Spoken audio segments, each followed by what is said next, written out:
Hello everyone, my name is कशिश मित्तल। तो हमने CET की क्लास स्टार्ट की थी साइंस की, जिसमें से हमने एक टॉपिक उठाया था ब्लड। जो आपके मतलब सीईटी में तीन ही टॉपिक दिए हैं, ब्लड से related, blood group, blood transfusion, RH factor, जो हमने लास्ट दो क्लास में कंप्लीट पढ़ चुके हैं। फर्स्ट क्लास में तो ब्लड के बारे में बताया था, दूसरे में ब्लड ग्रुप के बारे में। जिसने नहीं देखा है वो जाके देख सकते हैं। अब हम उसी से आगे जो है वो हम रीड करेंगे, उससे आगे का हम पढ़ेंगे। तो उसमें लास्ट क्लास से मैं हमने जो ब्लड ग्रुप के बारे में समझाया था, उसी से रिलेटेड मैंने आपको बहुत अच्छे से ब्लड ट्रांसफ्यूजन के बारे में समझाया था कि ब्लड मैचिंग कैसे करेंगे, किसी को ब्लड ट्रांसफ्यूज कैसे करेंगे, बिना मैचिंग के हम ब्लड ट्रांसफर करते हैं किसी को, तो उससे क्या हो सकता है, क्या कॉम्प्लिकेशन आती हैं, वो सब मैंने आपको समझा दिया था। अब उसी से रिलेटेड दो क्वेश्चन लेके आए, उसको हम सॉल्व करेंगे। तो उसमें पहला क्वेश्चन है कि ए पॉजिटिव जो ब्लड ग्रुप है वो किस किस को डोनेट कर सकता है। मतलब जो जैसे मान लो कि आपका ब्लड ग्रुप ए पॉजिटिव है, तो आप किस किस को ब्लड दे सकते हो, इसके बारे में हम आंसर करेंगे। ऐसे ही क्वेश्चन आपके एग्जाम्स में आते हैं। तो पहले हम क्या देखेंगे, हम अभी आर एच एंटीजन है उसके बारे में कुछ नहीं सोचेंगे, आर एच एंटीजन के बारे में नहीं सोचेंगे। हम पहले देखेंगे कि ए ब्लड ग्रुप वाला है वो हम किस किस को दे सकते हैं। जो मैंने जैसे आपको लास्ट क्लास में बताया था, जैसे ऊपर मैं आपको दिखाती हूँ, दोबारा से रिवीजन हो जाएगा आप सभी का। एक ब्लड ग्रुप वाला बंदा है, उसके अंदर ए एंटीजन पाया जाता है और बी स्मॉल बी एंटीबॉडी पाई जाती है। और बी ब्लड ग्रुप होता है जिसके अंदर बी एंटीजन पाया जाता है और ए एंटीबॉडी पाई जाती है। तो ए ब्लड ग्रुप वाला बंदा किस किस को ब्लड दे सकता है, ए वाले को दे सकता है और ए बी वाले को दे सकता है। क्यों दे सकता है वो मैंने आपको इस क्लास में बहुत अच्छे से समझा दिया था। तो हम वही यहाँ पे करेंगे कि ए, पहले तो हम लिख लेंगे कि ए ब्लड ग्रुप वाला जो कोई इंसान है, पर्सन है, वो किसको दे सकता है। पहले तो एक सेम जो सेम सेम होता है, सेम सेम वाला बंदा ए को दे सकता है, बी बी को दे सकता है, ओ ए को दे सकता है, ए बी को दे सकता है। सेम सेम तो अपने आप मतलब सेम जो ब्लड ग्रुप होता है उसको तो इजिली दे सकते हैं। तो ए वाला एक ए को देगा और एक ए बी को देगा। क्यों देगा, इसका रीजन मैंने लास्ट क्लास में आपको समझा दिया था। ये तो हमारा पहले होगा कि ए ब्लड ग्रुप वाला जो पर्सन है वो किसको ब्लड दे सकता है, ए को दे सकता है, ए बी को दे सकता है। क्लियर हो गया। और इसके अलावा किसी को भी नहीं देगा। तो अब हम देखेंगे आर एच एंटीजन। अब इस किसके बारे में देंगे, R H antigen. R H factor भी मैंने आपको लास्ट क्लास में बहुत अच्छे से बताया था। ये आपको दोबारा से दिखाती हूँ कि पॉजिटिव होता है वो क्या पॉजिटिव को दे सकता है, पॉजिटिव वाला पॉजिटिव को दे सकता है, नेगेटिव वाला नेगेटिव को दे सकता है। यहाँ पे ना गलत हो गया था, मैंने लास्ट में आपको सही करा दिया था, ये थोड़ा गलत लिख गया है यहाँ पे। ये तो सही होगा यहाँ पे और ये रॉन्ग होगा। यानी कि पॉजिटिव वाला पॉजिटिव को दे सकता है, लेकिन पॉजिटिव वाला नेगेटिव को नहीं दे सकता। क्यों नहीं दे सकता, ये मैंने आपको इस क्लास में बहुत अच्छे से समझा दिया। वो अगर आपने क्लास ली होगी तो आपको समझ में आ गया होगा। और नेगेटिव वाला पॉजिटिव को भी दे सकता है और नेगेटिव को भी दे सकता है। तो हम इसी बेस पे यहाँ पे आर एच एंटीजन का भी डोनेशन हम डिसाइड करेंगे कि कौन किसको दे सकता है। तो ए पॉजिटिव वाला है तो पॉजिटिव केवल पॉजिटिव को ही दे सकता है, नेगेटिव को नहीं दे सकता। तो हम ये ए नेगेटिव और ए बी नेगेटिव ऑप्शन में ऐसे चार आ गए, और ए पॉजिटिव और ए बी पॉजिटिव। तो पॉजिटिव वाला केवल पॉजिटिव को दे सकता है, ना कि नेगेटिव को। तो इसको नहीं देगा, इसको नहीं देगा। इसका केवल आंसर क्या हो जाएगा, ए पॉजिटिव और ए बी पॉजिटिव। आपको समझ में आया होगा। तो इसको मैं अच्छे से लिख देती हूँ आंसर इसका।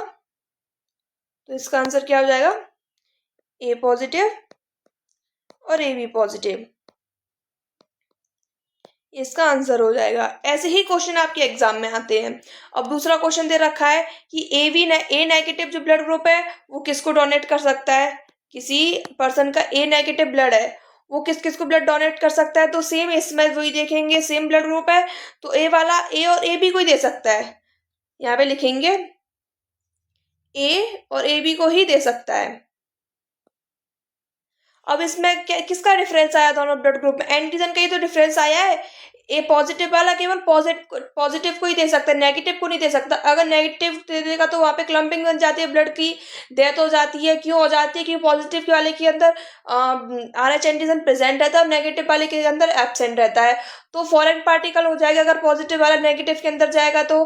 ऐसे ही अब नेगेटिव में देखेंगे, नेगेटिव के अंदर क्या होता है, आर एच एंटीजन प्रेजेंट ही नहीं होता। अगर उसको पॉजिटिव वाले को दे देंगे तो कोई इशू नहीं आएगा, नेगेटिव वाले को तो दे ही सकता है, सेम सेम को तो इजिली दे ही सकते हैं। तो इसमें क्या होगा, ए नेगेटिव को भी दे सकता है, ए बी नेगेटिव को भी दे सकता है, ए पॉजिटिव को भी दे सकता है और ए भी पॉजिटिव को भी दे सकता है। इसके ये 4 आंसर होंगे। इसमें आपको आई होप आपको डिफरेंस क्लियर हुआ होगा। इनमें केवल एंटीजन का ही मतलब RH एंटीजन का ही डिफरेंस है दोनों ब्लड ग्रुप में, और दोनों की डोनेशन फिर किस किस को दे सकते हैं, दोनों के आंसर चेंज हो जाते हैं RH एंटीजन से ही। ऐसे ही आपको अदर ब्लड ग्रुप से रिलेटेड आपके क्वेश्चन आ सकते हैं।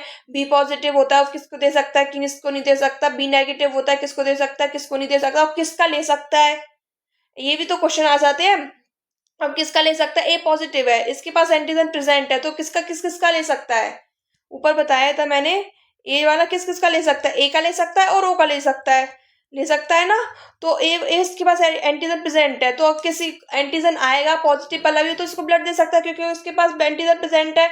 और नेगेटिव वाला तो हर किसी को दे ही सकता है क्योंकि उसके पास तो RH एंटीजन है ही नहीं, तो वो कहाँ पे फॉरेन पार्टिकल लगेगा, कहाँ ही क्लम्पिंग बनेगी। तो किसका ले सकता है, ये ले सकता है। इसका आंसर यहाँ पे लिखेंगे, ए नेगेटिव का ले सकता है, ओ नेगेटिव का भी ले सकता है, ए पॉजिटिव का भी ले सकता है और ओ पॉजिटिव का भी ले सकता है। ये इसका ले सकता है, ये आंसर इसका ये हो जाएगा। और इसका आंसर इसका फिर आंसर इसका चेंज हो जाएगा, ये किसका ले सकता है, ये अब इसके पास RH एंटीजन है ही नहीं, तो ये RH पॉजिटिव का ले नहीं सकता क्योंकि पॉजिटिव का चढ़ा देंगे तो वही क्लम्पिंग हो जाएगी। तो इसका आंसर क्या हो जाएगा, ए नेगेटिव और ओ नेगेटिव, ये केवल इन दोनों का ले सकता है। ये ऐसे आंसर इसके चेंज हो जाते हैं। इसको अगर इसकी आपको ऐसे वाले क्वेश्चन सही करने हैं तो आपको ये एंटीजन वाले एंटीबॉडी वाले आपको ये बहुत अच्छे से समझने पड़ेंगे, जो मैंने आपको लास्ट क्लास में समझाए हैं। आप उनको एक बार देख के रिवीजन कर सकते हैं। अब यहाँ पे आपका ये topic blood group of blood transfusion का क्या हो गया, खत्म हो गया। अब उसके बाद हम एक केस पढ़ेंगे, स्पेशल केस होता है RH कॉम्पेटिबिलिटी का, होता है एरिथ्रोब्लास्टोसिस फेटालिस। इसको क्या कहते हैं, एक दूसरे नाम से भी जाना जाता है, उसका क्या नाम है, मिसमैच मैरिज। ये आपका NCERT में मेंशन है और इससे काफी क्वेश्चन भी आते हैं, LDC वीडियो वगैरह में क्वेश्चंस आते हैं। तो एरिथ्रोब्लास्टोसिस फेटालिस का मतलब क्या होता है, मिसमैरिज का मतलब क्या होता है, इसका मतलब मतलब जैसे कि RH पॉजिटिव आदमी है, उसकी शादी RH नेगेटिव फीमेल से करा दी। जैसे कोई मेल है, उसका जो ब्लड ग्रुप है RH पॉजिटिव है, मान लो A पॉजिटिव है, और उसकी शादी हमने RH नेगेटिव फीमेल से करा दी, यानी फीमेल का ब्लड क्या है, B नेगेटिव है, इससे हमने शादी कर, इन दोनों की अगर शादी हो गई तो ये एक तरीका क्या होता है, मिसमैच मैरिज होती है। इनके केस में कौन सा इन दोनों की शादी के बाद कौन सा केस होने की पॉसिबिलिटी है, एरिथ्रोब्लास्टोसिस फेटालिस। तो अब क्वेश्चन पूछ लिया कि व्हाट मिसमैरिज का केस कौन सा होता है, तो इसमें RH पॉजिटिव क्या होना चाहिए, मेल होना चाहिए। ये अच्छे से ध्यान रखना चाहिए, RH पॉजिटिव कौन होगा, मेल, और RH नेगेटिव कौन होगा, फीमेल। इसका उल्टा हो गया कि RH नेगेटिव अगर मेल है और RH पॉजिटिव फीमेल है तो इसको मिसमैरिज नहीं कहेंगे। ये मैंने नीचे मेंशन भी कर रखा है, ये रहा कि if male is RH negative और RH और फीमेल RH पॉजिटिव, देन मतलब male is RH negative and female is RH positive, then it's not mismatched marriage. Mismatch marriage कभी होगी जब मेल RH पॉजिटिव होगा, फीमेल RH नेगेटिव होगा। कोई सा भी ब्लड ग्रुप हो सकता है, लेकिन एंटीजन अगर मेल का पॉजिटिव और फीमेल का नेगेटिव है तो ये दोनों जो इन दोनों की शादी हुई तो ये एक तरीके की क्या होती है, मिसमैच मैरिज होती है। इनका अपोजिट कभी मिसमैच मैरिज नहीं हो सकता।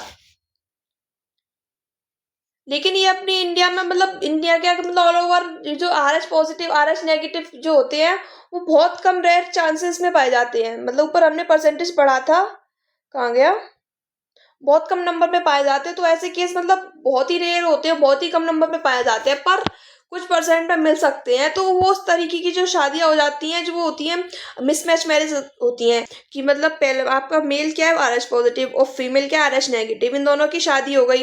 ये एक तरीका क्या होता है, मिसमैच मैरिज होता है। इसमें क्या होता है, अगर पहला बच्चा RH नेगेटिव हुआ तो इसमें कोई दिक्कत नहीं आएगी, दूसरा बच्चा चाहे RH पॉजिटिव हो चाहे RH नेगेटिव हो, कोई भी दिक्कत नहीं आएगी। लेकिन अगर पहला बच्चा RH पॉजिटिव हो गया तो पहला बच्चा RH पॉजिटिव होगा, उसमें कोई दिक्कत नहीं, इसको इजीली डिलीवरी होगी, इजीली बच्चा सर्वाइव कर जाता है। लेकिन RH पॉजिटिव के बाद अगर दूसरी प्रेगनेंसी RH पॉजिटिव की ही आती है, मतलब पहला आपका RH पॉजिटिव आ गया, उसके बाद ही भी दूसरा बच्चा अगर RH पॉजिटिव आता है, सेकंड चाइल्ड भी RH पॉजिटिव आता है, तो इधर क्या बच्चे की फीटस में ही यानी मदर बॉम्ब में ही क्या हो जाती है, डेथ हो जाती है। ये बच्चा सर्वाइव नहीं कर सकता। इसका रीज़न क्या होता है, इसको मैं अभी आगे अभी आपको समझाऊंगी। ये मैंने यहाँ पे एक चीज़ और लिख रखी है, in RH negative blood fetus not any types of abnormality come in RH negative mother, but for RH positive fetus come more complication. वही सेम बात लिख रखी है, RH नेगेटिव अगर बच्चा हो रहा है, सेकंड बच्चा भी RH नेगेटिव हो रहा है, तो कोई दिक्कत नहीं आएगी, कोई भी कॉम्प्लिकेशन नहीं आएगी, ना फिर प्रेगनेंसी में कोई कॉम्प्लिकेशन आएगी, ना ही डिलीवरी में कोई कॉम्प्लिकेशन। ईजिली बच्चा सर्वाइव कर सकता है और हेल्दी भी हो सकता है। अगर पहला बच्चा मदर के RH पॉजिटिव हुआ, तो इस केस में दूसरी प्रेगनेंसी में अगर दूसरा भी बच्चा RH पॉजिटिव है, तो बहुत सारी कॉम्प्लिकेशंस आती है मदर के लिए, बच्चे के लिए। बच्चा एक तरीके से उसकी मदर वॉम में क्या हो जाती है, डेथ हो जाती है, वो सर्वाइव नहीं कर सकता, तो एक तरीके से बच्चा मर जाता है। तो ऐसा नहीं है कि पहला बच्चा RH नेगेटिव हो गया, अगर RH नेगेटिव के बाद दूसरा बच्चा RH पॉजिटिव हुआ, तो उसमें कोई दिक्कत नहीं आएगी। लेकिन अगर किसी कपल ने तीसरा बच्चा उन्होंने क्या किया, प्लान किया, और वो RH पॉजिटिव हो गया, तो उसमें दिक्कत आ सकती है। उनका तीसरा बच्चा क्या होता है, मर जाता है, क्योंकि वो RH पॉजिटिव का होता है। तो वो चीज़ मैंने यहाँ पे थ्योरी में लिख रखी। ये एक तरीके से NCERT की क्या है, लाइन्स है, वही आपको एज इट इज आपको एग्जाम में मिलती है। इसमें क्या लिखा है, first RH positive child can be survive. ये स्पेलिंग मिस्टेक हो गई है, इनको आप ठीक कर लेना। ये यहाँ पे क्या आएगा, ई आएगा। First RH positive child can be survive in the body of RH negative bloods mom because of placenta. मैंने ऊपर आपको बताया कि फर्स्ट चाहे RH नेगेटिव हो चाहे RH पॉजिटिव हो, RH पॉजिटिव वाला बच्चा अगर फीटस होता है मदर बॉम्ब में, तो उसमें कोई भी कॉम्प्लिकेशन नहीं आती, कोई भी दिक्कत नहीं आती है। क्यों नहीं आती है, क्योंकि RH पॉजिटिव जो फीटस है उसका ब्लड और RH नेगेटिव जिस मदर का ब्लड होता है, वो एक तरह की प्लेसेंटा से क्या होता है, अलग अलग रखता है। आपको सभी को पता होगा कि ये यहाँ पे मैंने थोड़ा सा डायग्राम बना रखा है, ये मदर की बॉडी है, इनका जो ब्लड दे है वो क्या है, RH नेगेटिव है। ये क्या है, बच्चे या फीटस है, तो इसका ब्लड क्या है, RH पॉजिटिव है। ये मदर बॉम्ब से यूट्रस से किससे कनेक्ट रहता है, एक तरीके से क्या रहता है, प्लेसेंटा से कनेक्ट रहता है। यही जो प्लेसेंटा है वो मदर के ब्लड को और बच्ची के ब्लड को क्या एक तरीके से अलग रखती है, दोनों को मिक्स नहीं होने देती है। इस वजह से दोनों का ब्लड मिक्स नहीं होता, तो मदर की बॉडी बच्चे के मतलब RH पॉजिटिव के लिए एंटीबॉडी नहीं बना पाती है, कोई भी यहाँ पे एंटीजन एंटीबॉडी रिएक्शन नहीं होती है, कोई भी क्लम्पिंग नहीं होती है, कोई भी डिस्ट्रक्शन नहीं होता RBC का। इस वजह से पहला जो बच्चा होता है RH पॉजिटिव वो क्या कर जाता है, सर्वाइव कर सकता है। वही लिखा है विच सेपरेट टू, जो दो ब्लड को क्या रखता है, सेपरेट रखता है ड्यूरिंग प्रेगनेंसी। RH ये गलत लिख गया है, यहाँ पे क्या होगा, RH antigen and RH antigen of a factor do not expose to RH negative blood of mother in first pregnancy। वही चीज जो मैंने अभी आपको थ्योरी में समझाई थी, वही मैंने यहाँ पे मतलब बोल के समझाई थी, वही मैंने यहाँ पे थ्योरी में लिख रखा है।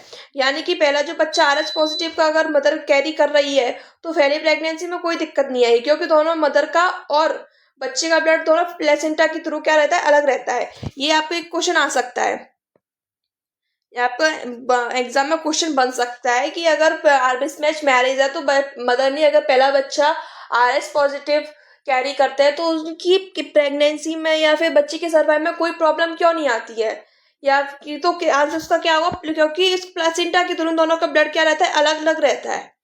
अब जैसे बच्चा होता है, उसकी डिलीवरी होती है, तो पहले मतलब अगर डिलीवरी होती है तो प्लेसेंटा कट करते हैं, तभी तो बच्चा यूट्रस से बाहर आता है।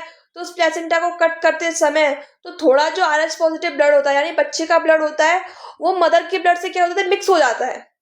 कुछ ड्रॉप्स भी, थोड़ा बहुत भी, ये सब क्या होता है, वो बच्चे के ब्लड से मिक्स हो जाता है। नॉर्मल सी बात है, किसी को मतलब बच्चे को बॉडी से बाहर निकालेंगे, प्लेसेंटा कट करेंगे, तो ईजिली मतलब ब्लड फ्लो होता है। मदर के बॉडी से भी होता है, ब्लड के प्लेसेंटा कट करते हैं तो वहां से भी होता है, नॉर्मल सी बात है। तो कुछ भी ड्रॉप्स भी मतलब कुछ थोड़ा बहुत मदर के ब्लड से बच्चे का ब्लड क्या होता है, मिक्स हो जाता है, तो वो ही फॉरेन पार्टिकल लगता है ब्लड को। तो ईजिली अब मदर की जो बॉडी होती है RH नेगेटिव, वो RH पॉजिटिव की थ्रू क्या बना लेती है, अपनी बॉडी में क्या एंटीबॉडी बना लेती है। उसी वक्त क्या बना ली थी, एंटीबॉडी बना लेती है। ये मैंने एंटीजन और एंटीबॉडी रिएक्शन आपको फर्स्ट क्लास में बहुत अच्छे से क्लियर किया था ब्लड ग्रुप वाले में, तो आपको कोई भी समस्या नहीं आनी चाहिए, जो मैं आपने पहली क्लास ली होगी। तो जैसे ही मतलब ब्लड का मतलब बच्चे का जो खून होता है मदर के ब्लड से मिलता है, उसी टाइम जो मदर का ब्लड होता है वो उस एंटीबॉडी बना लेती है। एंटीबॉडी आप सभी को पता है मेमोरी बेस्ड होती है, मेमोरी पे काम करती है। तो उसके ब्लड में, मदर के ब्लड में क्या बन जाती है, मेमोरी बन जाती है कि एक फॉरेन पार्टिकल है, इसको हमने किल करना है। तो वो लाइफ टाइम के लिए बन जाती है अगर उसको खत्म नहीं करें साथ के साथ, उस एंटीबॉडी को हमने साथ के साथ खत्म नहीं करे तो वो लाइफ टाइम के लिए मदर की बॉडी में आरएच पॉजिटिव के लिए क्या हो जाती है, एक एंटीबॉडी रेडी हो जाती है। तो आरएच फिर से कोई आरएच पॉजिटिव उसके ब्लड में डाले मदर के में, तो इजिली उसको अटैक करेगा, डिस्ट्रॉय कर देगा साथ के साथ उसका, मतलब साथ के साथ आरबीसी उसको क्या करती है, डिस्ट्रक्शन, डिस्ट्रॉय कर देती हैं। वो ही केस इन प्रेगनेंसी में होता है। क्या होता है, वही यहाँ पे लिख रखा है, during delivery of a first RH positive child there is यहाँ पे possibility of exposure of material blood, sorry ये गलत लिख गया, यहाँ पे मटेरियल ब्लड नहीं होगा, यहाँ पे एक्सपोजर होगा मैटरनल ब्लड। यहाँ पे क्या होगा, maternal blood. There is a possibility of exposure of maternal blood to small amount of RH positive from the fetus। जो ही मैंने आपको बोल के बताया था वही यहाँ पे लिखा हुआ है, फीटस, यानी कि डिलीवरी करते समय फर्स्ट जो आरएस पॉजिटिव चाइल्ड है, कि यहाँ पे थोड़ी सी माइनर पॉसिबिलिटी होती है कि जो आरएस पॉजिटिव जो ब्लड है फीटस से, वो मदर के ब्लड से मिल जाता है। इस केस में मदर की जो बॉडी होती है वो क्या स्टार्ट, वही मैंने आपको बताया था, मदर की बॉडी स्टार्ट कर देती क्या, एंटीबॉडीज बनाना स्टार्ट कर देती है आरएच एंटीजन के अगेंस्ट में अपनी बॉडी में, जो मैंने अभी आपको बहुत अच्छे से समझा दिया था। इसमें क्या होता है, अगर दूसरी फिर से बच्चे ने, मदर ने दूसरी जो प्रेगनेंसी आरएच पॉजिटिव की कैरी कर ली, आरएच पॉजिटिव का बच्चा उसकी मदर की ब्लड बॉडी में आ गया, तो क्या होगा, आरएच नेगेटिव के अंदर ऑलरेडी एंटीबॉडी बनी हुई है। जैसे ही आरएच पॉजिटिव का बच्चा अंदर आया तो उस पर अटैक करेगा आरएच पॉजिटिव पे, उसको डायरेक्ट उसकी आरबीसी को क्या कर देगा, डिस्ट्रॉय कर देगा। इसकी वजह से क्या होता है, मदर बॉम्ब में ही बच्चे की क्या हो जाती है, डेथ हो जाती है। वही मैंने यहाँ पे लिखा हुआ है, there is a subsequent pregnancy means after the delivery and RH positive mothers repeated carry of RH negative आएगा यहाँ पे, RH negative RH positive child mother repeated carry of RH, गलत लिख गया है यार यहाँ पे थोड़ा,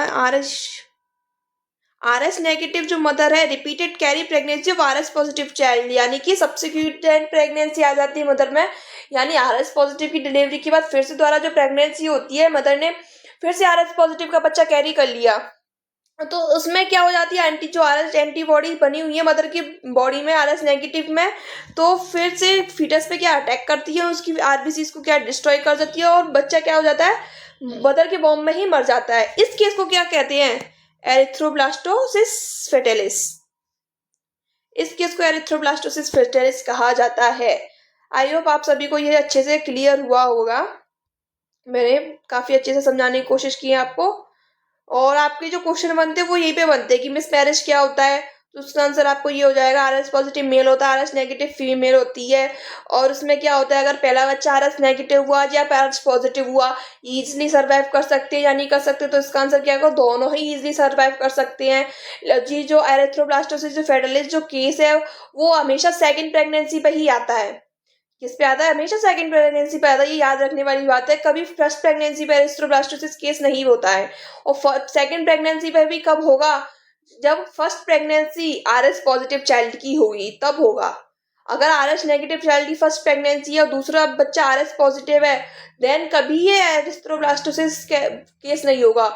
अगर थर्ड प्रेगनेंसी भी आरएस पॉजिटिव की आ गई, देन रिपीट एरिथ्रोब्लास्टोसिस केस आप फिटलिस वाला केस पाया जाता है। तो हमेशा याद रखना, आरएस पॉजिटिव चाइल्ड की प्रेगनेंसी आफ्टर डिलीवरी के बाद सेकंड बच्चा अगर आरएस पॉजिटिव मदर ने रिपीटेड में कैरी किया है, देन ही एरिथ्रोब्लास्टोसिस के फिटलिस का केस आता है।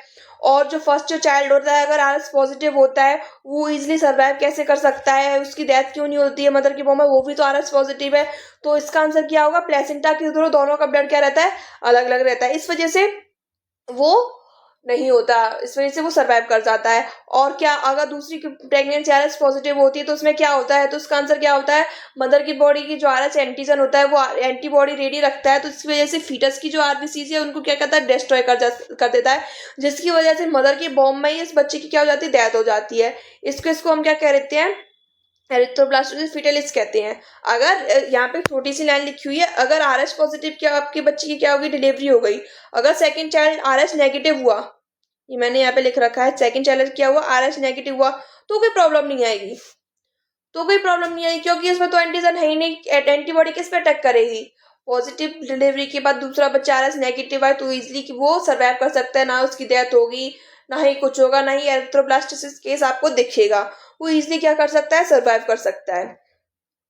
ये आपका क्या हो गया, एरिथ्रोब्लास्टोसिस फिटेलिस का केस हो गया। और ये किस पे बेस्ड है एरिथ्रोब्लास्टोसिस फिटेलिस का, इसका आंसर आएगा आरएच कॉम्पिटिटिव का केस है, ना कि ब्लड ग्रुप्स का, ना ही कुछ, ये किसका, आरएच फैक्टर का केस है एक, तो इसका आंसर क्या होगा, आरएच कॉम्पिटिबिलिटी। अगर आपको क्वेश्चन में पूछ लिया जाए कि एरिथ्रोब्लास्टोसिस फिटेलिस है वो किसकी वजह से होता है, ब्लड ग्रुप्स की वजह से होता है, आरएच फैक्टर की वजह से होता है, ब्लड ट्रांसफ्यूजन की वजह से होता है, तो इसका आंसर क्या जाएगा, आरएच फैक्टर जाएगा, आरएच कॉम्पिटिबिलिटी का केस है एक ये।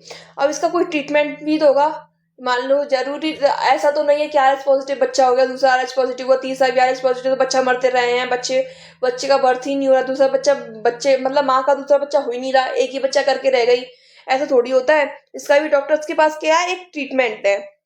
मान लो जैसे बच्चे की डिलीवरी हो गई आरएच पॉजिटिव के बाद, उसी उसी डिलीवरी के बाद ही 24 आवर्स के अंदर, फर्स्ट डिलीवरी के बाद ही, आरएच पॉजिटिव की फर्स्ट डिलीवरी के बाद ही अगर माँ को एंटी आरएच का इंजेक्शन दे दिया जाए, उनकी बॉडी को एंटी आरएच दे दिया जाए, तो साथ ही साथ जो मदर की बॉडी ने एंटीबॉडी बनाई है वो साथ ही साथ क्या हो जाती है, उनकी डेथ हो जाती है, एंटीबॉडी रहेंगी नहीं, खत्म हो जाती है। लेकिन ये आफ्टर प्रेगनेंसी क्या 24 या 72 आवर्स के अंदर देनी होती है। मेन आंसर आपका 24 आवर्स सही होगा, बट 24 to 72 आवर्स, कोई 72 आवर्स भी बताता है आपको, कोई 24 to 4 आवर्स भी बताएगा, तो उस पर आपको क्या हो जाती है, अगर एंटी आरएच आपको दे दिया तो साथ के साथ एंटीबॉडी बन जाती है, तो कोई भी सेकंड प्रेगनेंसी में कोई दिक्कत ही नहीं आएगी, इससे सेकंड बच्चा भी आरएच पॉजिटिव क्या सर्वाइव कर सकता है। तो दोस्तों एंटी आरएच को हम दूसरे नाम से कैसे जानते हैं, आईजीजी के नाम से भी जानते हैं, रोगम के नाम से भी जानते हैं, और एंटीडी के नाम से जानते हैं। ये मोस्ट इंपोर्टेंट क्वेश्चन है, रिपीट पे रिपीट आता है, एलडीसी में भी रिपीट पे रिपीट पूछा हुआ क्वेश्चन है कि मतलब एरिथ्रोब्लास्टोसिस फिटेलिस का ट्रीटमेंट क्या है, मतलब फर्स्ट डिलीवरी के बाद, आरएच पॉजिटिव की फर्स्ट डिलीवरी के बाद 24 या 72 आवर्स के अंदर एंटी आरएच का इंजेक्शन लगा दिया जाए, तो आपको सेकंड प्रेगनेंसी में कोई भी दिक्कत नहीं आएगी, अगर वो आरएच पॉजिटिव का चाइल्ड अगर कैरी करती है मदर तो ऐसा आरएच पॉजिटिव का दूसरा नाम क्या है, आईजीजी, रोगम और एंटी-डी के नाम से भी जाना जाता है। अब ये भी पूछ लेता है कि ये जो एंटी आरएच हम लगाते हैं या फिर रोगम का इंजेक्शन हम देते हैं, एंटी-डी देते हैं, वो क्या होता है, एंटीजन होता है कि एंटीबॉडी होता है, तो एक प्रकार की क्या होती है, एंटीबॉडी होती है। ये भी क्वेश्चन इंपोर्टेंट है, आपको पूछा जा सकता है। आई होप आपको ये एरिथ्रोब्लास्टोसिस फिटेलिस का जो केस है वो आपको बहुत अच्छे से क्लियर हुआ होगा, बहुत अच्छे से समझ में आया होगा, और काफ़ी आपको ये नोट्स ही बना सकते हो, एज इट इज़ आप लिख सकते हो। एनसीईआरटी की लाइन वेस्ट है, कोई भी अदर एक्स्ट्रा कोई लाइन नहीं है, एनसीईआरटी से बाहर आएगा तो क्वेश्चन आपका इसमें से डायरेक्ट यहीं से ही आएगा। अब कुछ क्वेश्चन है स्टेट लेवल पे जो इंपॉर्टेंट क्वेश्चंस बनते हैं, यहाँ पे जो क्वेश्चंस आते हैं वो होते हैं कि एरिथ्रोब्लास्टोसिस के सिम्टम्स क्या हैं। ये सेम एज स्पेलिंग मिस्टेक हो गई है काफ़ी, स्पेलिंग थोड़ी, ये क्या लिखेंगे यहाँ पे, सिम्टम्स।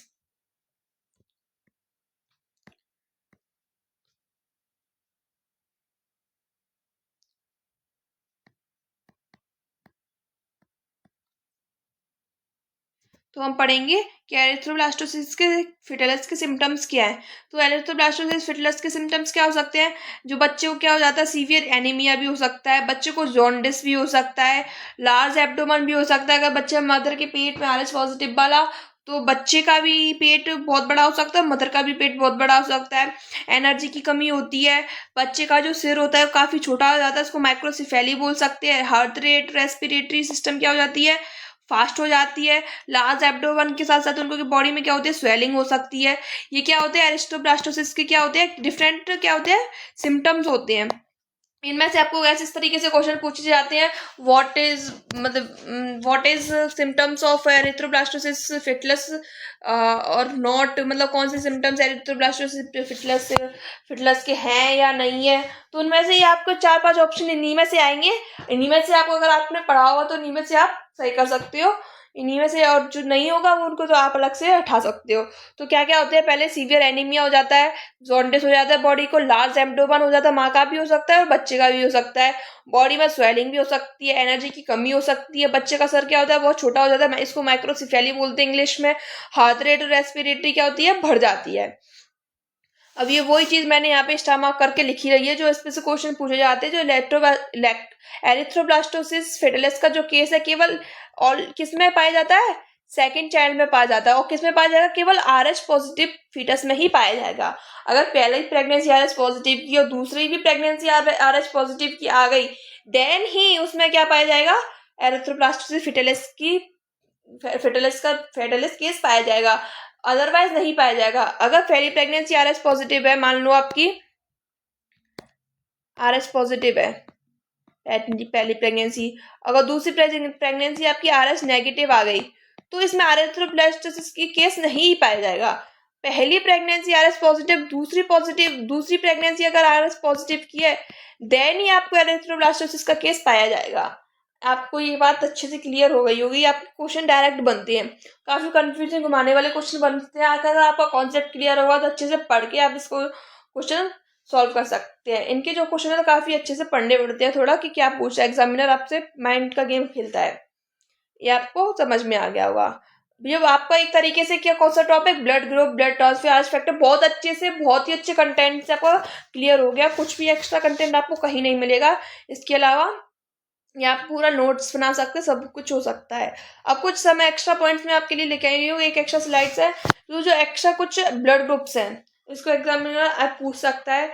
कुछ सम अदर ब्लड ग्रुप्स है, जैसे मैंने आपको शुरू में एंटीजन के बारे में बताया, तो ऐसा तो नहीं बताया था कि 4 ही प्रकार के हमें एंटीजन है, A B O, ये 3 प्रकार के एंटीजन थोड़ी है, इसके अलावा बहुत सारे एंटीजन है। तीसरा एंटीजन और मिल गया था, जैसे RH फैक्टर एंटीजन मिल गया था तीसरा।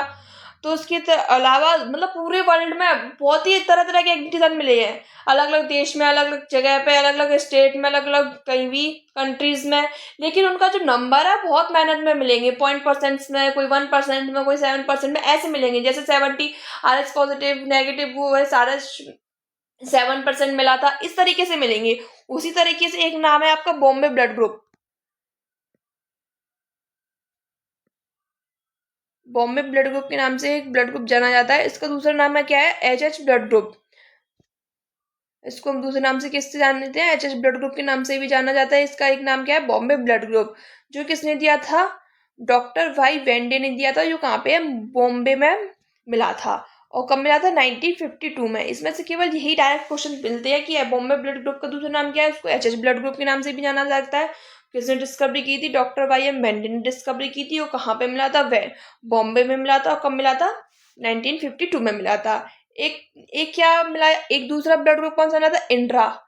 ये कहाँ पे मिला था, गुजरात में मिला था। और कब मिला था, 3 सितंबर 2016 में मिला था। जो इंदिरा नाम कैसे रखा हुआ, इंदिरा का मतलब किससे रिप्रेजेंट किया, इंडिया से। आर्य किसी जिसमें से ये डिस्कवर किया था उस पर्सन के नाम का 2 लेटर ले रखे हैं, उसको क्या, आर्य पर्सन का नेम है। और एक पाया था गोल्डन ब्लड, जो आप सभी ने सुना होगा, गोल्डन ब्लड। इसमें क्या होता है, आरएच पाया ही नहीं जाता, आरएच नल होता है। इसमें किसी आरएच नल, मतलब आरएच नल के नाम से भी जाना जाता है, इसको गोल्डन ब्लड भी बोलते हैं। इसमें क्या होता है, इसमें कोई भी प्रकार का क्या नहीं, एंटीजन नहीं पाया जाता है, यानी कि A B O कोई भी RH भी किसी भी प्रकार का एंटीजन नहीं पाया जाता है। इसको हम किसी को भी चढ़ा सकते हैं, A वाले को भी चढ़ा सकते हैं, B वाले को भी चढ़ा सकते हैं, O वाले को भी चढ़ा सकते हैं, पॉजिटिव को भी चढ़ा सकते हैं, नेगेटिव को भी चढ़ा सकते हैं। इसमें कोई भी कॉम्प्लिकेशन नहीं आएंगी, कोई भी क्रम्पी नहीं बनेगी, कोई भी दिक्कत नहीं आएगी। इस वजह से इसको RH नल ब्लड ग्रुप बोल सकते हैं, गोल्डन ब्लड ग्रुप बोल सकते हैं, सभी को दे सकते हैं। ये क्वेश्चन आ सकता है आपके में, ऐसा कौन सा ब्लड है कि सभी को दे सकते हैं, कोई भी कॉम्प्लिकेशन नहीं आती, तो इसका आंसर क्या जाएगा, गोल्डन ब्लड या RH नल। यूनिवर्सल ब्लड ग्रुप तो अलग होता है, वो था O नेगेटिव, वो नेगेटिव अलग होता है। लेकिन ये अलग तरीके का क्वेश्चन बनेगा इसमें से, वो आप एग्जाम में पढ़ोगे तो आपको समझ में आ जाएगा। और ये जो गोल्डन ब्लड है या RH नल, वो आपको कहाँ मिला, वो हमें ऑस्ट्रेलिया में मिला था। और कब मिला था? 1961 में मिला था। किस पे से मिला था? ये नाम है रुगेरो कैपिलिन। रुगेरो कैपिलिन में ये ब्लड की क्या हुई थी? डिस्कवरी हुई थी। ये आपको अदर ब्लड ग्रुप्स भी आपको मैंने बता दिया। अगर उसमें से क्वेश्चन आया तो डायरेक्ट क्वेश्चन बनते ही आपको एज इट इज याद होनी चाहिए। थोड़ा डेटा बेस्ड है तो कोई इशू नहीं आएगा। अब एक क्वेश्चन ये बनता है कि हमें फादर और मदर का ब्लड ग्रुप दे दिया, तो हम इसमें से बताएंगे कि बच्चे का ब्लड की पॉसिबिलिटी कौन कौन से ब्लड की पॉसिबिलिटी हो सकती है, कौन कौन से ब्लड की पॉसिबिलिटी नहीं हो सकती है, वो हम इसमें से अब डिसाइड करेंगे। क्वेश्चन आपका इसमें से बनता है। ये थोड़ा कॉन्सेप्ट वाला क्वेश्चन है। तो हम बताएंगे हमने ब्लड ग्रुप पढ़े थे तीन तरह के, मतलब तीन एंटीजन पढ़े थे हमने, IA, IB और IO। इसमें ब्लड ग्रुप में हमें तीन जीन्स पाए जाते हैं, IA, IB और IO। जीन्स जो जेनेटिक्स वाले जो चैप्टर होता है आपका, मेंडल्स वाला चैप्टर होता है, उसमें काफ़ी डिटेल्स में जीन्स के बारे में स्टडी कराई जाती है, जीन्स के बारे में समझाया जाता है। अगर आपके टॉपिक में मतलब आगे भी अगर आप कुछ एग्जाम दोगे इसमें जेनेटिक्स आएगा तो उसमें काफ़ी अच्छे से आपको जेनेटिक्स के बारे में अच्छे से नॉलेज दी जाएगी। जिस सर हम यहाँ पे ब्लड ग्रुप्स के बारे में पढ़ रहे हैं तो हमें ये थोड़ा बस अब याद करने का टॉपिक है, थोड़ा माइंड में रखने वाला कि ब्लड ग्रुप में 3 प्रकार की जीन्स पाई जाती हैं। कितने प्रकार की जीन्स पाई जाती हैं? IA, IB और IO। एंटीजन भी हमने ऊपर 3 मतलब पढ़े थे, IA, BO ये पढ़े थे। उसी पे बेस पे 3 जीन्स पाए जाते हैं, IA, IB और IO। इन्हीं की बेस पे हम क्या बेबीज का जो ब्लड ग्रुप हो सकता है कि कौन कौन सी ब्लड की पॉसिबिलिटी होती है वही हम डिसाइड करेंगे। ये जीन्स होती है जो उसमें जो एलेल्स है वो हमेशा पेयर्स में पाए जाते हैं। ये एलेल्स क्या होते हैं? एक तरीके से कैरेक्टर्स होते हैं, मतलब जो हम जेनेटिक्स, वो ही आपको जेनेटिक्स पढ़ो तो अभी आपको अच्छे से समझ में आएगा। यहाँ पे तो केवल एक थोड़ा टर्म बेस हम याद कर लेंगे। जो ब्लड ग्रुप होते हैं उसमें कितने जीन्स पाए जाते हैं? 3 जीन्स पाए जाते हैं। कौन कौन से पाए जाते हैं? IA, IB और IO। ये आपके क्वेश्चन आ सकते हैं। और एलेल्स कितने पाए जाते हैं ब्लड ग्रुप में? टोटल 6 पाए जाते हैं, क्योंकि ये पेयर में पाए जाते हैं। हमेशा याद रखना, ये हमेशा पेयर में पाए जाते हैं। तो कैसे पाए जाते हैं? इसको हम IA को जो इसके लिख सकते हैं IA और IA, इसको हम IA और IO भी लिख सकते हैं। इसके जो IB को IB भी लिख सकते हैं, IB और IO भी लिख सकते हैं। IO का एलेल्स क्या होंगे? IO और IA, और AB का क्या होगा? IA और IB। ये हमने कैसे लिखे? ये हमने ऐसे लिखे, ए ब्लड ग्रुप वाले में जो कौन से एंटीजन पाया जाता है? ए एंटीजन ही पाया जाता है। और एलेन्स हमेशा पेयर में हो सकते हैं, तो इसको 2 पेयर लिखेंगे, इसका IA और IB। और बी जो होता है ब्लड ग्रुप के, इसके जीन्स क्या होते हैं? IB होता है, तो इनका हमेशा पेयर बनाएंगे, IB और IB। ऐसे ही सेम है इसमें बनाएंगे। अब इसमें हमने एक दूसरा नाम भी यहाँ पे लिख रखा है, IA और IO, IB और IO। ये हमेशा हम जो क्वेश्चन सॉल्व करेंगे ना पॉसिबिलिटीज वाले, तो हमेशा इन A और B ब्लड ग्रुप के लिए हम हमेशा IO और IB लेंगे, और बी ब्लड ग्रुप के लिए IB और IO लेंगे। ऐसा हम क्यों लेंगे? क्योंकि IO में मतलब O जो ब्लड ग्रुप होता है उसमें तो कोई एंटीजन होता ही नहीं है, कोई एंटीजन नहीं होता, सभी को पता है कोई एंटीजन नहीं होता। तो हमेशा इसमें जो डोमिनेंट रहेगा, मतलब IA और IO में जो हमेशा डोमिनेंट रहेगा वो कौन सा रहेगा? IA वाला रहेगा। तो हमेशा इसका जो ब्लड ग्रुप हम पढ़ेंगे वो कौन सा होता है? A होगा। और IB और IO वाला ब्लड ग्रुप पढ़ेंगे हमेशा कौन सा होगा? B होगा। तो हम ये दूसरा एक तरीके से दूसरा वे है लिखने का। जैसे आप समझ, इंग्लिश में तो मल्टीपल मीन्स हो जाते हैं वर्ड्स के, इस तरीके से मतलब ये एक तरीका है दूसरा वे लिखने का। इसको हम ऐसे भी लिख सकते हैं, इसको हम ऐसे भी लिख सकते हैं। लेकिन हम जो क्वेश्चन सॉल्व करेंगे A और B ब्लड ग्रुप वाले के लिए हम केवल ये वाला ही लेंगे, IA और IO, IB और IO। ये काफ़ी इजी पड़ेगा आपको लेने में। तो हम इन दोनों को ही लेके हम क्या करेंगे? क्वेश्चन सॉल्व करेंगे। तो आपको ये समझ में आ गया होगा। डोमिनेंट रिसेसिव वाला केस तो इस full same year gene genetics में पढ़ेंगे, जेनेटिक्स में आपको समझाया जाएगा, तो आप उसमें अच्छे से समझ जाएंगे। तो क्या होता है? IA और IO अगर आपको दे रखा है तो डोमिनेंट हमेशा IA वाला होगा, ये हमेशा रेसेसिव होगा। IA वाला IO पे क्या होगा? हमेशा डोमिनेंट होगा। तो हमेशा रिप्रेजेंट कौन सा ब्लड ग्रुप होगा? ये एक तरीके क्या है? A ब्लड ग्रुप है। ये क्या है? B blood group. क्यों होगा? डोमिनेंट रेसेसिव वाला केस आपको जेनेटिक्स में बताया जाएगा। तो आपको समझ में आया होगा। ब्लड ग्रुप में 3 प्रकार के हमें क्या पाए जाते हैं? जीन्स पाई जाती हैं। ब्लड ग्रुप में 6 प्रकार की हमें एलिल्स पाई जाती हैं। एलिल्स क्या होते हैं? पेयर फॉर्म में पाए जाते हैं। इसी वजह से हम वो 6 नंबर हो जाता है। और कैसे हम रिप्रेजेंट कैसे कर सकते हैं? ए को हम आई से भी रिप्रेजेंट कर सकते हैं, IA और IO को, दोनों ही आंसर इसके क्या होंगे? सही होंगे। IB को हम दोनों से रिप्रेजेंट कर सकते हैं, इसकी भी सेम एज। और IO का सिंपल है IO और AB का क्या होगा? IA और IB। अगर हम क्वेश्चन सॉल्व करेंगे तो इनको हम इससे लिखेंगे, हमेशा IA और IO ही लेंगे। अब आ जाते हैं क्वेश्चन पे। अब हमें क्वेश्चन क्या दे रखा है, if fathers have O blood group, मतलब पिता का जो ब्लड है वो क्या है ए, और मदर का क्या है बी, तो what will the possibilities of child's blood group, वो हमें बताया। तो यहाँ पे द फादर का ब्लड क्या है ए है, और मदर का क्या है बी है। तो हमें क्या बताना है, पॉसिबिलिटीज बतानी है। तो हमने ऊपर से क्या इसके क्या लेंगे, पेयर्स लेंगे, एलिल्स लेंगे। एलिल्स कौन सा बताया था हमने क्वेश्चन सॉल्व करने के लिए, ए ब्लड ग्रुप वाली के आई ए और आई ओ लेंगे, ये दो अलग अलग लोग है आई ए और आई ओ। और बी ब्लड ग्रुप वाले के लिए क्या लेंगे, बी लेंगे और ओ लेंगे। अब इसका हम क्या करेंगे, क्रॉसिंग ओवर कराएंगे, आई ए और आई बी का क्रॉसिंग ओवर कराएंगे। तो यहाँ पे कौन कौन से एलिल्स आए, आई ए आया और आई बी आया, आया ना। आई ए और आई बी किस तरीके का ब्लड है, ए बी, ये अभी ऊपर ही पढ़ा था हमने। तो एक इसमें एक पॉसिबिलिटी किस चाइल्ड की हो जाएगी, किस ब्लड ग्रुप के चाइल्ड की हो जाएगी, ए बी की। और इसी आई ए का क्रॉस ओवर किससे कराएंगे, ओ से कराएंगे। तो यहाँ पे किस तरीके का एल एल आ गया, आई ए आ गया और आई ओ आ गया ना। तो यहाँ पे इस पे आई ए हमेशा आई ओ पे डोमिनेंट रहेगा, ओ ब्लड ग्रुप पे हमेशा एंटीजन वाला जो ब्लड ग्रुप है डोमिनेंट रहेगा। तो ये किस, यहाँ पे कौन सा ब्लड ग्रुप बनेगा, ए। यहाँ पे पॉसिबिलिटी ए बी की है। उसी तरीके से थर्ड में अब आ जाएगा दूसरी एलिल्स पे, आईओ का क्रॉसिंग ओवर किससे कराएंगे, पहले कराएंगे एक एंटीजन से, मतलब एक एलिल से कराएंगे बी वाले को। तो यहाँ पे कौन सा बना, यहाँ पे बना हमारा आईओ को कराएंगे क्रॉसिंग ओवर आई बी से, तो आई ओ और आई बी सेम एज ए की तरह बनेगा। और ए ओ की फिर क्रॉसिंग ओवर किससे कराएंगे, ओ का क्रॉसिंग ओवर कराया किससे कराएंगे, ओ से कराएंगे। तो यहाँ पे क्या बनेगा, आई ओ और आई ओ। तो इसमें हमारा क्या रिजल्ट आया, इसमें क्या रिजल्ट आया कि 20-25% हमारा सबकी रेशियो है। 25% मतलब ए बी का भी फुल चांसेस है, मतलब 25% चांस है, ए का भी 25% चांस है, बी का भी 25% चांस है, ओ का भी 25% चांस है। यानी कि चारों ही ब्लड ग्रुप आने का हमारी क्या पॉसिबिलिटीज हैं। इस तरीके से आपको क्वेश्चन मिलता है। तो हम ये हमेशा ऐसा चार्ट बनाएंगे, चार्ट बना के इनका क्रॉसिंग ओवर करा के देखेंगे, और जो भी एलिल्स आपको मिलती हैं, जो भी क्रॉस होके जो एलिल्स आते हैं, उनका हम ब्लड ग्रुप क्या करते हैं, डिसाइड करते हैं, उनका परसेंटेज आपका आ जाता है।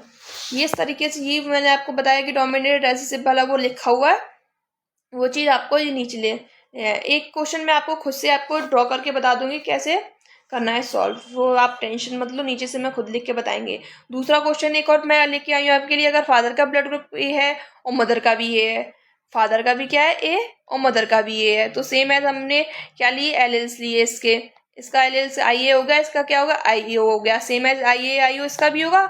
तो इसका भी क्रॉसिंग ओवर कराया, ए वाले का किससे कराया, ए से कराया, तो क्या बना, आई ए और आई ए बना। और फिर ए वाले का ही किससे कराया, ओ से कराया, तो क्या बना, आई ए और आई ओ। तो इसमें भी ए वाला हमेशा ऊपर क्या रहता है, डोमिनेंट रहता है, तो यहाँ पे भी क्या होगा, ए, यहाँ पे की भी क्या होगा, ए होगा। अब फिर ओ वाले ब्लड ग्रुप का क्रॉसिंग ओवर किससे कराए, पहले कराएंगे ए से कराएंगे, तो यहाँ पे क्या बनेगा, ये गलत लिख गया है यहाँ पे, ये गलत हो गया है,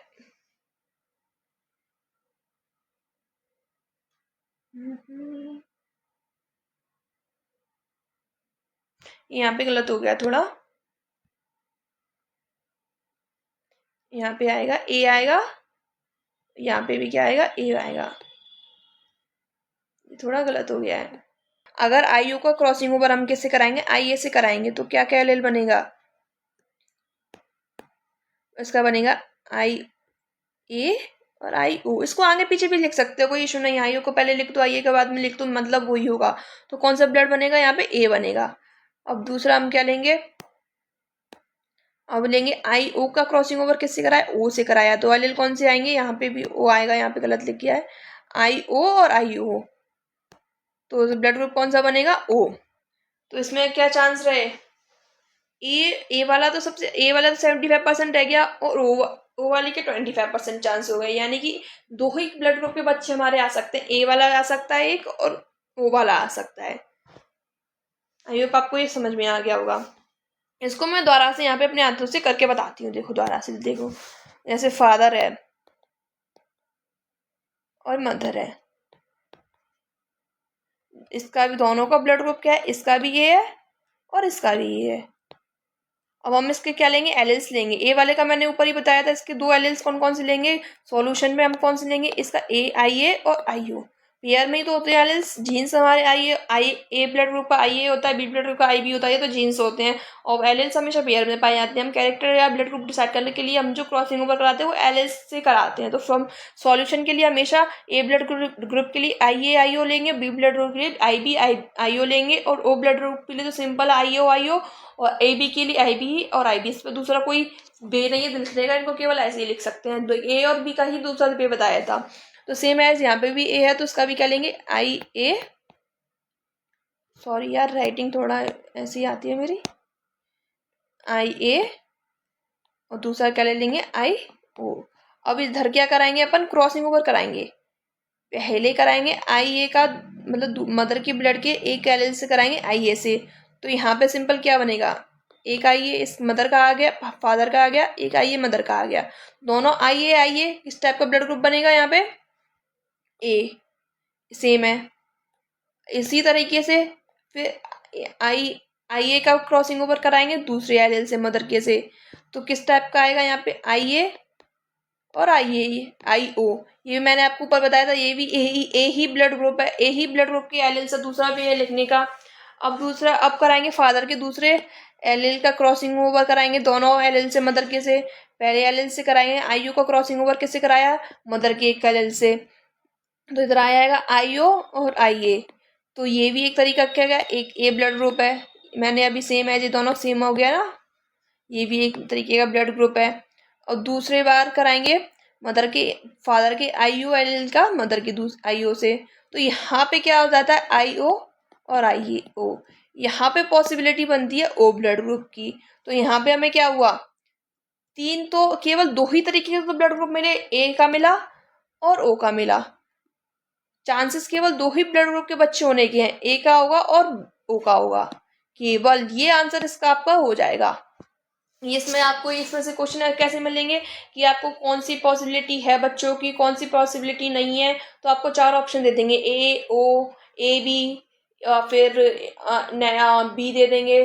तो आपके ऑप्शन में कौन सा दो ऑप्शन सही होगा, ए और ओ, दो ही ऑप्शन है जिसकी पॉसिबिलिटी हो सकती है बच्चों की। और कौन सी ब्लड ग्रुप की पॉसिबिलिटी नहीं, नेगेटिव में पूछ लिया तो जो बच्चे के जो आपके जो ये जो ग्राफ बना के जो आंसर आएगा, जो पॉसिबिलिटी आपको दिखेंगी, तो आप इसमें से इजीली हटा सकते हैं कि ये आपका ये नहीं हो सकते बच्चे, ठीक है। और आर एच पॉजिटिव मतलब इसका कोई टेंशन नहीं लेना कि ब्लड ग्रुप में क्या आर एच फैक्टर का आपका क्वेश्चन दे दे। काफ़ी रेयर क्वेश्चन आते हैं कि आपको आर एच फैक्टर के साथ ब्लड ग्रुप की पॉसिबिलिटी निकालने दे।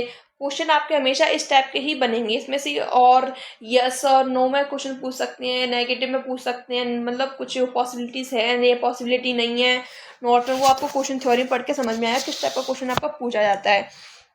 अगर इसी में आपको पॉजिटिव नेगेटिव का ब्लड पूछ लिया तो आपको मैंने आर एस फैक्टर के कॉम्प्लिटिविटी का भी केस, एरिथ्रोब्लास्टोसिस फिटिलिस का भी केस बता दिया है, आर एस पॉजिटिव और आर एस नेगेटिव का भी केस बता दिया है कि कैसे कैसे होगा। तो आप इजिली कर सकते हो। वैसे मैक्सिमम केस बेबी आइडेंटिफाई का यही केस है, इनमें से आपके इसी तरीके से आपके क्वेश्चन आएंगे। एक क्वेश्चन मैंने और ही लिया है, एक और लिया है कि फादर का ब्लड ए बी है और मदर का ब्लड ओ है, तो which type of blood group style not possible. इस टाइप का एक क्वेश्चन ऐसे बन सकते हैं, कौन सा ब्लड ग्रुप का बच्चा पॉसिबल नहीं है। तो उसमें हम क्या करेंगे, इसको मैं खुद से द्वारा एक और करके बताती हूँ क्या है। सॉल्यूशन तो एक तरीके से यहाँ पे लिखा हुआ है, पर मैं आपको द्वारा से करके बताती हूँ। फादर है, फादर का ब्लड क्या है, ए बी, और मदर है, मदर का ब्लड क्या है, ओ, ठीक है। अब इसमें हमने क्या ले लिया, एल लेंगे, सेम एज सब ऊपर बताया था। ए बी का ब्लड का एल क्या हो जाएगा, ए हो जाएगा आई ए और आई बी, और मदर में दो एल कौन से हो जाएंगे, आई ओ और आई ओ ब्लड ग्रुप के हो जाएगा ना। अब इसका क्रॉसिंग ओवर कराएंगे, आई ए का क्रॉसिंग ओवर पहले एल से कराएंगे, तो यहाँ पे क्या आएगा, आई ए आ जाएगा और आई ओ आ जाएगा। तो यहाँ पे कौन सा ब्लड बनेगा, ए। सेम एज द्वारा कराएंगे, ए ब्लड ग्रुप की क्रॉसिंग ओवर कराएंगे, दूसरे एल से कराएंगे, तो यहाँ पे क्या आएगा, आई ए और जीरो, आई ओ सॉरी, तो यहाँ पे भी ए आ जाएगा। सेम एज बी का क्रॉसिंग ओवर कराएंगे दोनों एल से, तो IB और IO, तो यहाँ पे क्या बनेगा, B का ब्लड ग्रुप बनेगा। सेम है, इनका भी करा देंगे ऐसे ही, IB और IO। तो यहाँ पे क्या हुआ, A और B केवल 2 ही ब्लड ग्रुप के बच्चे होने की क्या है, पॉसिबिलिटी है। तीसरा कोई भी ब्लड ग्रुप नहीं आ सकता, इन दोनों में से कोई भी ब्लड ग्रुप आ सकता है। इस तरीके से हम सॉल्यूशन करके लगा देंगे, निकालना है आपको आंसर। तो दोनों के चांसेस क्या है, 50-50% है। रेशियो में भी पूछ लिया तो इजली मैथमेटिक्स से कुछ है ही नहीं, इसमें तो 50-50% है। यही आपको इस 4 तरीके के ऑप्शन दे देंगे। नॉट पॉसिबल पूछा है, क्या पूछा है, नॉट पॉसिबल, तो हमने निकाल लिया क्रॉसिंग ओवर करके। हमको A मिला है, क्या मिला है, A मिला है 2, और 2 ही क्या मिले हैं हमको, B मिले हैं। यहाँ पे थोड़ा ये गलत लिख गया है, इसको हम सही कर लेंगे। ये गलत लिख गया है, यहाँ पे क्या होगा, IB 0, यहाँ पे क्या होगा B। दोनों की 50-50% क्या है, चांसेस हैं। दोनों ऑप्शन रीड करेंगे। पहले ऑप्शन में क्या है, A है, तो ये हमारा सही है। दूसरे ऑप्शन में क्या है, B है, क्योंकि हमें A और B ही मिला था, इसके अलावा थर्ड ब्लड ग्रुप कोई नहीं होगा। तो ये भी गलत होगा, ये भी गलत होगा, तो उसका ऑप्शन कौन सा सही होगा, E वाला। ये आपका क्या होगा, एक तरीके से ब्लड ग्रुप से रिलेटेड, RS फैक्टर से रिलेटेड, ब्लड ट्रांसफ्यूजन से रिलेटेड पूरा A to Z आपको कंप्लीट मैंने पढ़ा दिया है। पूरा स्टार्टिंग से आपको सर्कुलेटरी सिस्टम से मैंने स्टार्ट किया था, पूरा ब्लड समझाया, फिर उसके बाद NCERT बेस पे ब्लड के थोड़े कंपोनेंट्स बताए थे, फिर ब्लड के बारे में बताया था, फिर आ गया था ब्लड ग्रुप के बारे में, एंटीजन एंटीबॉडी के बारे में बताया था, और यूनिवर्सल डोनर और यूनिवर्सल रेसिपिएंट के बारे में बताया था, कौन सा ब्लड किसको दे सकता है, किसको नहीं दे ले सकता है। फिर RS फैक्टर समझाया था। इसी बेस पे इन्हीं का जो क्या है रिजेंबल है, इन्हीं के साथ हम ब्लड ट्रांसफ्यूजन पढ़ते हैं, तो वो बहुत अच्छे से आपको मैंने लास्ट क्लास में समझाया था। इसके 2 क्वेश्चन भी करा दिए। RS फैक्टर का जो कॉम्पिटिबिलिटी का केस है वो भी बता दिया, सिम्टम्स भी बता दिए आपको, अदर ब्लड ग्रुप से बता दिया, जो आपके क्वेश्चन बनने के जितने भी चांसेस हैं ब्लड ग्रुप से, वो सारे मैंने आपको क्वेश्चन भी करा दिए हैं सारे। आई होप आप सभी को समझ में आया होगा, आपने अच्छे से लेक्चर एंजॉय किया होगा। तो आप ये नोट्स भी बना सकते हैं सारे। Thank you so much.